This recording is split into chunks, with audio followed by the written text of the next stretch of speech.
નમસ્કાર. આપ સર્વેને 80મા સ્વાતંત્ર્ય દિવસની હાર્દિક શુભકામનાઓ. આજે આપણે માત્ર એક રાષ્ટ્રીય પર્વની ઉજવણી કરવા માટે અહીં એકત્રિત નથી થયા. આજે આપણે એ સ્વતંત્રતાને યાદ કરવા માટે એકત્રિત થયા છીએ જે આપણને અનેક વીર સપૂતોના ત્યાગ, સંઘર્ષ અને બલિદાન પછી પ્રાપ્ત થઈ છે. 15મી ઓગસ્ટ માત્ર કેલેન્ડરની તારીખ નથી. આ દિવસ આપણને યાદ અપાવે છે કે આઝાદી આપણને વારસામાં નથી મળી, આઝાદી માટે કોઈએ પોતાનું જીવન આપ્યું છે.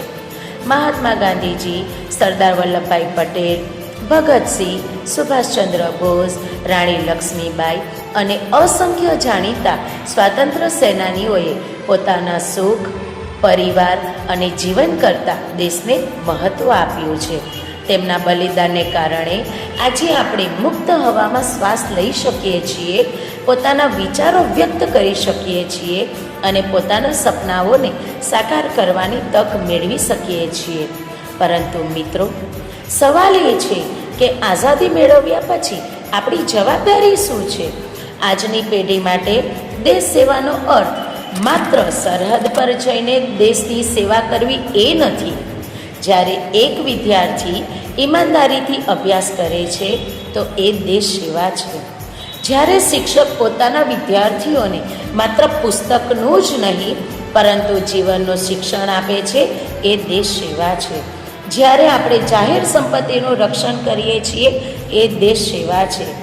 જ્યારે આપણે સ્વચ્છતા જાળવીએ છીએ, પર્યાવરણનું રક્ષણ કરીએ છીએ, નિયમોનું પાલન કરીએ છીએ અને બીજાના અધિકારોનું સન્માન કરીએ છીએ, તે પણ દેશ સેવા છે. અને સૌથી મહત્ત્વપૂર્ણ, જ્યારે આપણે આપણા દેશને વધુ સારો બનાવવા માટે પોતાનાથી શરૂઆત કરીએ છીએ, એ સાચી દેશભક્તિ છે. મારા વાલા વિદ્યાર્થીઓ, તમારા હાથમાં માત્ર પુસ્તકો નથી, તમારા હાથમાં ભારતનું ભવિષ્ય છે. આજનો વિદ્યાર્થી આવતીકાલનો વૈજ્ઞાનિક બની શકે છે, ડૉક્ટર બની શકે છે, શિક્ષક બની શકે છે, સૈનિક બની શકે છે કે દેશનો જવાબદાર નાગરિક બની શકે છે. પરંતુ મિત્રો, સફળતા માત્ર ઊંચું પદ મેળવવાથી નથી મળતી. સાચી સફળતા એ છે કે તમે જ્યાં પહોંચો ત્યાં તમારા કારણે કોઈનું જીવન થોડું વધુ સારું બની શકે.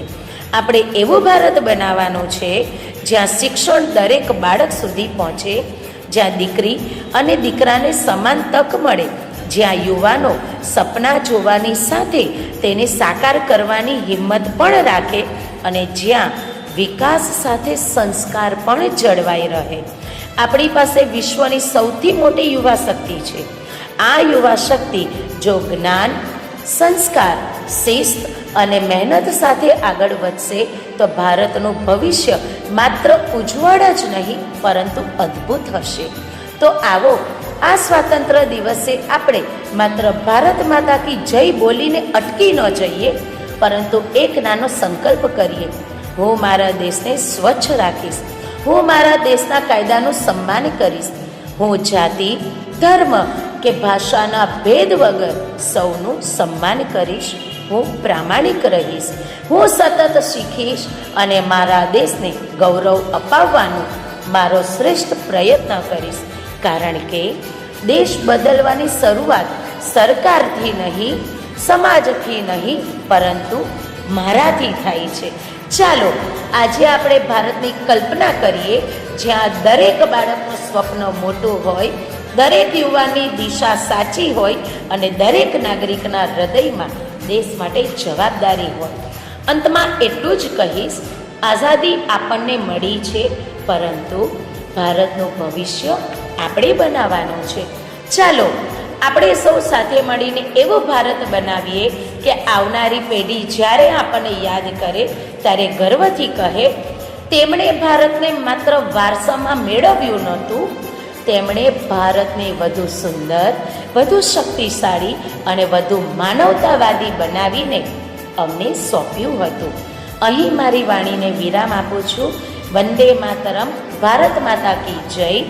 જય હિન્દ, જય ભારત.